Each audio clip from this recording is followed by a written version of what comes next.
أعوذ بالله من الشيطان الرجيم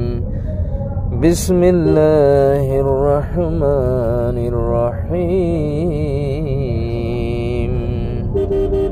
والذين يمسكون بالكتاب وأقاموا الصلاة إن لا تضيع أجر المصلحين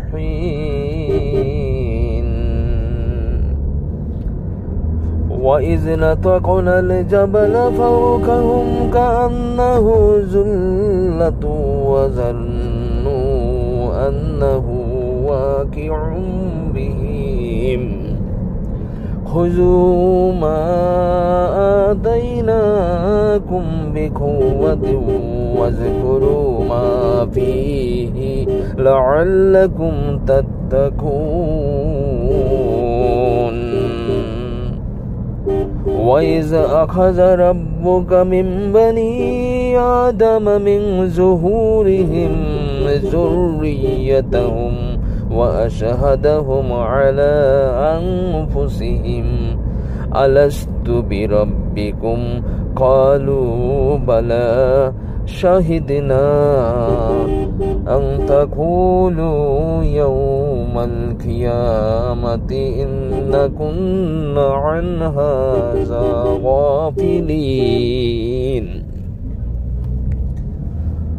أو تقولوا إنما أشرك آباؤنا من قبل وكنا ذرية من بعدهم أفتهلكون بما فعل المبطلون وكذلك نفصل الآيات ولعلهم يرجعون واتل عليهم نبأ الذي آتيناه آياتنا فانسلخ منها فأتبعه الشيطان فكان من الغاوين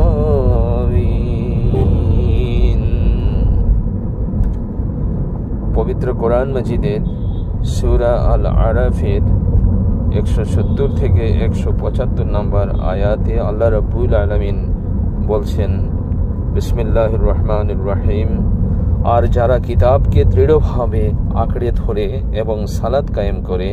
নিশ্চয় আমি সৎকর্মশীলদের প্রতিদান বিনষ্ট করি না। আর স্মরণ করো যখন আমি তাদের উপর পাহাড় তুলে ধরলাম যেন তা একখণ্ড মেঘ এবং তারা মনে করল যে নিশ্চয় তা তাদের উপর পড়বে। আমি তোমাদের যা দিয়েছি তা শক্তভাবে ধরো এবং তাতে যা আছে তা স্মরণ করো যেন তোমরা তাকওয়া অবলম্বন করতে পারো। আর স্মরণ করো